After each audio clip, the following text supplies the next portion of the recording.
Olá pessoal, aqui Canal dos Investidores, novamente promovendo um bate-papo sobre economia e mercado, e hoje a gente tem aqui a presença do economista e gestor Gustav, também administrador na corretora Ward. Prazer de ter aqui hoje. Obrigado, Vitor. Queria que tu falasse um pouquinho mais sobre a tua experiência de mercado, tua experiência aí nesse tempo que tu vem. Legal. Minha experiência de mercado, assim, ela começou como economista, tá? Então, já tive vários cargos de economista em corretoras, em gestoras.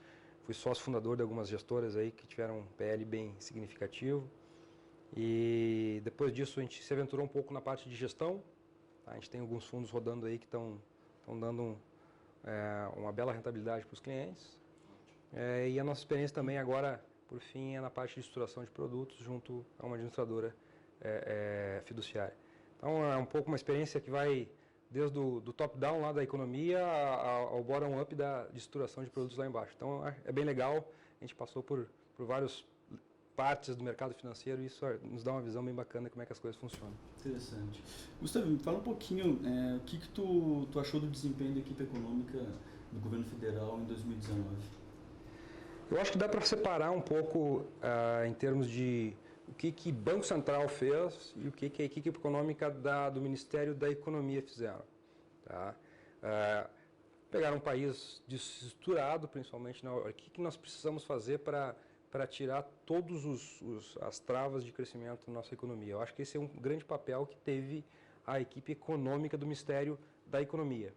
Tá? Fazer levantamentos, acho que a reforma da Previdência foi um golaço do governo e da sociedade de forma geral e foi capitaneada pela equipe econômica do Ministério da Economia. Ainda há muito para se fazer, então esse pessoal ainda está querendo mostrar trabalho, que é as reformas que precisam fazer, a tributária e administrativa, que parte disso aí vem do Ministério da Economia, mas principalmente as privatizações. Tá? Então, dentro desse contexto, o pessoal teve sucesso. Tá? E do outro lado, a gente tem um Banco Central novo, com um presidente novo, um cara de mercado. Tá? Então, ele ainda está buscando uma linguagem de como é que ele vai conciliar um discurso de economista para um discurso de mercado. Tá? Então, a gente viu várias tentativas de trazer temas que são temas de estrutura por parte do Banco Central, taxa de juros neutro, a questão de PIB de equilíbrio. Então, são questões que, aparentemente, esse Banco Central se mostrou ainda desconhecedor, principalmente de como comunicar isso ao mercado. Então, assim, a gente teve vários ruídos ao longo de 2019, por mais que o Banco Central ele foi um Banco Central dovish, no sentido de que os juros caíram sensivelmente, mas a gente sabe que bancos centrais profissionais, boa parte da sua política é a comunicação. Tá? E esse Banco Central ainda falhou bastante nessa questão da comunicação, de ser claro o que efetivamente ele gostaria de que as coisas andassem, como a economia deveria andar. Então, nesse sentido, eles deixaram a desejar. Se fala muito se eles não foram muito agressivos em termos de queda de taxa de juros, eu acho que inclusive eles foram pouco agressivos. A gente consegue olhar a estrutura da economia que vem mudando muito rapidamente e para acompanhar essa mudança estrutural, eu acho que a queda dos juros ela deveria inclusive ter sido mais forte e mais cedo. Tá? A gente está num momento em que o Banco Central sinalizou que agora para 2020 ele vai parar de descer juros. E de novo eu acho que foi precipitado, de novo uma falha de comunicação. Então, assim, talvez uma nota 8 para o Ministério da Economia e uma nota 5,5, 6 para o Banco Central. Dá para pensar nesse contexto aí. Falando um pouquinho sobre taxa de juro, no início de 2019 tu acreditava que a gente chegaria no final do ano com 4,5, tu falou que entendia até que a taxa deveria ter caído com mais velocidade, né? Sim, é uma das grandes apostas naquilo que a gente tem de gestão nos nossos fundos, tá? A gente entrou bem agressivo, vendido em curva de juros, que a gente achava que tinha muito espaço para cair, principalmente na parte intermediária da curva, tá? Ficava muito difícil fazer uma análise de quanto que seria o juro no final do ano, esse juro de curto prazo, a Selic que a gente está falando. Tá? Mas ficava muito mais claro quando a gente olhava o tamanho que estava a curva, principalmente ali perto de 2022, 2023. Então, era uma aposta que a gente não tinha essa ideia específica que via para 4,5, tá? Mas a gente achava que ia cair sensivelmente. E, inclusive, a gente acha que ainda tem espaço para vir mais para baixo, tanto na parte curta quanto na parte intermediária. Entendi. Com relação ao cenário econômico para 2020, com esses movimentos que acontecem atualmente de Estados Unidos, China, Europa, Argentina aqui também, como tu acha que vai se comportar o cenário econômico mundial e de que forma tu acha que esse cenário econômico vai impactar o Brasil em 2020? A gente tem que ter bem claro, né, que do ponto de vista de cenário econômico mundial, a economia já vem desacelerando de forma bem gradual, num ritmo bem tranquilo, já há alguns anos. Tá? Quando a gente olha, por exemplo, a economia dos Estados Unidos, na minha visão, é muito positivo para o mercado que os Estados Unidos desacelere. Tá? Eu não posso ter o desemprego a 3,5%, 3,6% da economia deles lá para sempre. Não faz sentido. Esse desemprego tem que ir para 4,5% para reequilibrar as coisas, para ali na frente a gente não ter um problema no mercado de trabalho, uma inflação de salários, esse tipo de coisa. Os Estados Unidos vem crescendo há um bom tempo acima do que é o seu potencial. Então é muito saudável, inclusive para o mercado, que os Estados Unidos tenham um crescimento mais tranquilo. Então, assim, esse discurso de guerra comercial que traria uma recessão nos Estados Unidos, eu acho que está longe de acontecer. Os Estados Unidos é uma economia fechada. Tá? Ela é muito mais baseada na parte do seu consumo interno e da sua capacidade de investimento numa infraestrutura gigantesca e velha. Tá? Então há muita coisa para fazer do ponto de vista de investimento. E muito menos ligado a um setor externo que, por mais que seja importante, porque os Estados Unidos é uma economia muito grande, ele não impacta de forma geral na economia deles. Então, colocando em contexto, né, a economia vem desacelerando, mundial deve continuar desacelerando, e na minha visão isso não é um fator negativo, tá? É um fator de reequilíbrio de forma bem gradual. A gente ultimamente tem tido um choque de oferta bem significativo, que é a questão do coronavírus, e o impacto que isso vai ter na economia chinesa, não se sabe que vai ser um impacto muito negativo. Quantos dias parte da economia chinesa está praticamente paralisada, as pessoas estão em casa, não estão conseguindo trabalhar. A gente não sabe quanto que é o tamanho desse ajuste na economia chinesa. Coisa que a gente sabe, no momento que se ajustar, e aparentemente o crescimento do vírus está sendo menor, a aceleração do crescimento está sendo menor. Então, quando a economia voltar, ela volta em V. Então, ela teve uma queda brusca muito grande, ela vai ter uma aceleração brusca muito grande. Então, depois de alguns meses, ela vai voltar à sua trajetória normal. Tá? O que a gente não sabe ainda é se vai ter um impacto estrutural, ou seja, ela caiu e ela não subiu no mesmo ritmo, ou ela subiu com uma perninha um pouco mais inclinada. Então, é um pouco disso que a gente não sabe. Tá? De qualquer forma, isso tem impacto. Tá? Então, a gente vai ter PIB desacelerando muito grande na China, com chance de ter recessão por lá. É novidade, porque a gente não vê isso há décadas. Então, essa é um choque de oferta novo, e o Brasil vai ser afetado, não tenha dúvida. Tá? 20% que a gente exporta vai para a China, por mais que a gente seja o nosso grande parceiro comercial, por mais que a gente seja também uma economia fechada, a gente vai ter um impacto aí que vai tirar um pouco daquela potencial crescimento que a gente tinha esperado para 2020. Entendi. Analisando esse cenário que tu acabou de contextualizar para a gente, como é que tu acredita que a nossa economia vai se comportar em 2020? O pessoal estava muito otimista no final do ano passado, em 2019, tá? Então, assim, o pessoal achando que dá para crescer 3%. A gente vem... Teve uma revisão ainda. O meu call para o Brasil é que a gente vem numa mudança estrutural. Tá? Por exemplo, assim, o governo que foi eleito não para fazer a mudança estrutural. A mudança estrutural foi que colocou esse governo. A mudança estrutural foi que colocou esse legislativo. Tá? Então, e assim, se tinha muitas dúvidas no início do governo Bolsonaro se as reformas iam andar porque não havia uma concatenação entre a União e o Legislativo. Tá? O que é uma bobagem, porque, na verdade, esses dois caras foram colocados lá para fazer uma mudança estrutural. Por uma mudança estrutural. Exatamente. Então, as coisas, como a gente viu, elas andaram, mesmo que essa dissonância tenha acontecido. Tá? Então, é da minha visão que a gente está dentro de uma mudança estrutural. Tá? E quando a gente dá uma sacudida sendo bem sincero, tá? Quando tu bota um monte de melancia para dentro de um caminhão, tu vai na estrada de chão, sacode pra caramba. Tu não sabe o que vai ficar dali. Algumas melancias estouram, esse tipo de coisa. Mas depois que senta, cara, não se mexe mais. A gente ainda está sacudindo. Tem reforma para fazer, tem ainda muito que tirar de empréstimos públicos, BNDES, de rent seekers dentro da nossa economia que nos travam o crescimento. Tá? E a gente está entrando, e a reforma da Previdência está aí para isso, num momento em que a nossa pirâmide etária ela não é tão positiva para um crescimento muito forte ao longo dos próximos anos. E isso não tem o que fazer. Literalmente não tem o que fazer. Então, assim, levando em consideração todos esses fatores, eu acho sim que a gente vai ter um crescimento maior do que a gente teve em 2017, 2018, 2019, em 2020. Tá? Mas eu não acho que a gente vai ter um crescimento explosivo. Tu estima o que é? Cara, se a gente crescer 2%, golaço. Tá? 1,8 é um cenário mais tranquilo, abaixo de 1,5 já é um cenário ruim.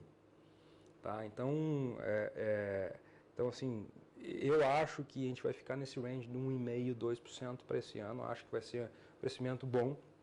Não vai nos trazer problema inflacionário. A gente precisa passar um bom tempo sem ter problema inflacionário para esse juros ficar lá embaixo, como eu acho que vai ficar. Então, assim, o crescimento vai voltar, mas ele vai demorar um tempo. Entendi. Com relação aos títulos públicos baseados na inflação, o que tu prevê para 2020? Qual é a tua análise? A visão é o seguinte, nessa mudança estrutural que a gente teve, a gente gerou a nossa maior recessão da história. 2015, 2014 o PIB foi 0, 2015 foi menos 3 alguma coisa, 2016 foi menos 13 alguma coisa, 2017 foi 1, depois foi 1, 2019 foi 1, vai ser 1. Então, a gente vem crescendo abaixo do nosso potencial, seja qual for ele, não estou dizendo que eu sei qual é o potencial, mas consequentemente, eu tenho certeza que a gente está crescendo abaixo, há pelo menos 6 anos. Tá? Com isso, a gente gerou uma capacidade ociosa na economia, seja de gente, seja de máquina, seja de tudo, tá? Que vai fazer com que a inflação fique baixa pelos próximos anos na nossa economia.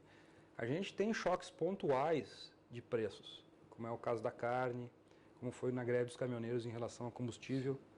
E o que aconteceu logo depois disso aí? Tá? A inflação voltou à sua trajetória baixista. Tá? Se a gente pegar o núcleo de inflação no Brasil nos últimos 3 anos, ele está rodando na casa do 2,7%, 3%, acumulado em 12 meses. Isso é inflação para nós novidade, que é uma inflação super baixa. Tá? Então, se eu acho que a inflação vai continuar baixa no Brasil, consequentemente, os juros de longo prazo, que são uma característica desses títulos atrelados à inflação, vão continuar amassando. Então, ficar dado nesse tipo de ativo, para mim, ainda é um bom cenário. Tá? Eu acho que os títulos vão valorizar muito em termos de preço e as taxas vão voltar a cair, continuar caindo. Tá? Entendi. Com relação ao Ibovespa, que expectativa que tu tem para 2020 e também um pouquinho mais para frente, se tu conseguir desenhar um cenário? Está muito difícil a gente desenhar um cenário para Ibovespa, porque, por exemplo, a gente vê uns setores que vão vir na frente, por exemplo, na minha visão, o setor de construção civil já está acontecendo na região de São Paulo, daqui a pouco ele vai se espalhar para o país inteiro em função dessas taxas mais baixas. Tá? Então, é um segmento que eu acho que vai trazer muito retorno nos próximos períodos. Tá? Mas a gente tem lá dentro, por exemplo, bastante coisa de commodity. Tá? E o que está acontecendo no mundo, essa incerteza em relação ao crescimento chinês, a própria desaceleração da economia mundial, isso não é prospectivo para commodity. Nós estamos falando lá de 20% a 30% do índice que ainda é commodity. Se a gente somar isso, bancos, que está numa competição danada com as fintechs sendo apoiada por todo mundo, né, e a tecnologia realmente vindo com uma velocidade muito grande, existe uma dúvida muito grande se os bancos vão continuar mantendo a sua rentabilidade ao longo dos próximos anos. E em 2020, inclusive. Então, está muito difícil fazer uma análise de Ibovespa, porque tem muita coisa lá que são setores que eu acho que vão dinamizar bem e outros que podem ter muita dúvida em relação ao seu crescimento. Tá? Então, assim, é difícil fazer uma aposta para o Ibovespa. Eu acho que o stock picking, principalmente o stock picking em setores, vai ser muito importante para trazer uma rentabilidade mais positiva para a carteira. Tá? Então, acho difícil. Se as coisas acontecerem no Brasil, as reformas andarem, a inflação continuar baixa e se juro vier para baixo, não tenho dúvida que bolsa vai andar, de forma geral. Então, o índice anda. Agora, fazer um número específico é muito difícil porque tem muita incerteza em relação às coisas que fazem parte do Ibovespa.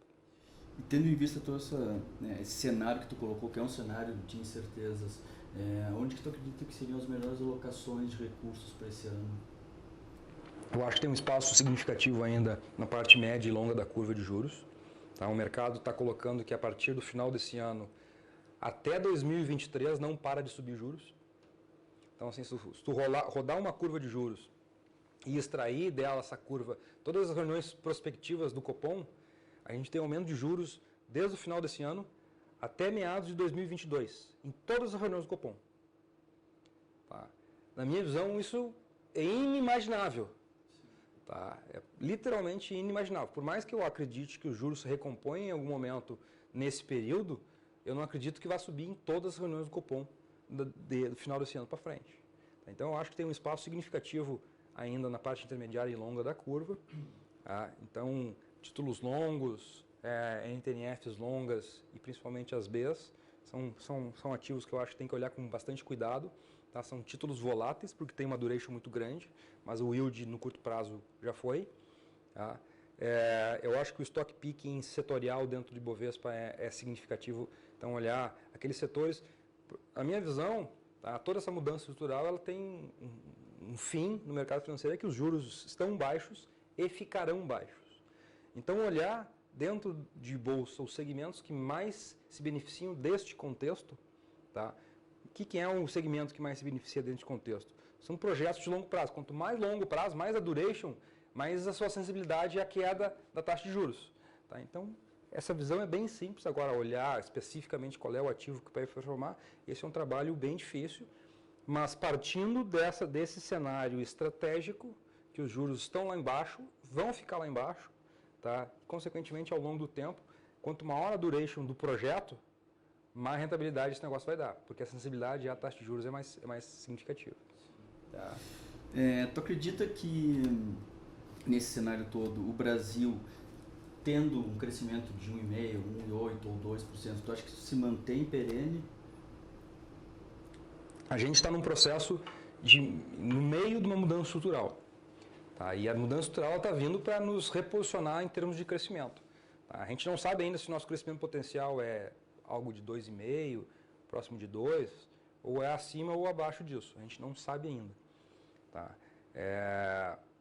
A gente vai ficar claro nos próximos anos. Então, no momento que isso ficar claro, que as reformas começarem a maturar, que as privatizações começarem a tirar um peso do Estado na economia, que o setor privado conseguir efetivamente contribuir em termos de trazer benefícios otimizados para a economia de forma geral, sai o setor público que é ruim, entra o setor privado que teoricamente é melhor, a gente vai ver o país escalando esse crescimento aí de 1,7, 1,8.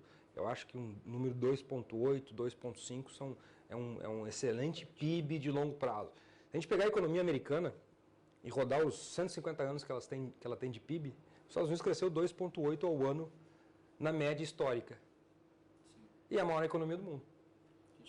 Chegar próximo disso e fazer isso por 2 décadas, caramba. Tá? A gente vira esse negócio de uma maneira que a gente não consegue nem ter ideia.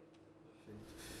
Gustavo, me fala um pouquinho do teu projeto agora junto à corretora WAR, para a gente entender um pouquinho como é que está lá dentro, como é que essa corretora vem se mostrando no mercado. Legal, assim, a Warren é uma fintech, tá? É uma empresa de TI que presta serviços para o mercado financeiro. Ela começou com uma gestora fazendo gestão diferente, ela cobra uma taxa fixa para o seu cliente. E agora ela está começando a adicionar novos produtos. Está vindo o B2B, B2C já entrou, a pessoa física está entrando já, se não me engano, são mais de 60 mil clientes ativos. E a ideia agora é estruturar mais a corretora para oferecer todos os produtos tradicionais do nosso mercado de capitais de forma mais flexível. Então, por exemplo, meu papel lá dentro é a gente conseguir levar fundos estruturados e que o meu gestor, que é o meu cliente, no final do dia não tenha dor de cabeça e tenha soluções para os problemas que ele apresenta, que eu não consigo encontrar no mercado algo desse tipo hoje. Então, como a gente é uma empresa de TI, a gente tem toda essa flexibilidade de automação das coisas, essa é um pouco da ideia. É levar a tecnologia para produtos que são produtos tradicionais do mercado financeiro, como é a administração de fundos. Então é um pouco dessas ideias que a gente está levando para lá. Tentar levar para aquilo que é tradicional no mercado financeiro a tecnologia que ela está disponível hoje. Bom, pessoal, a gente conversou aqui então com o Gustav, economista e gestor, hoje em dia envolvido num projeto aí que espero que tenha muito sucesso na Corretor War. Gustav, obrigado pela tua presença. Valeu, cara. E sucesso para ti. Obrigado, Vitor. Abraço. Sucesso para nós. Abraço.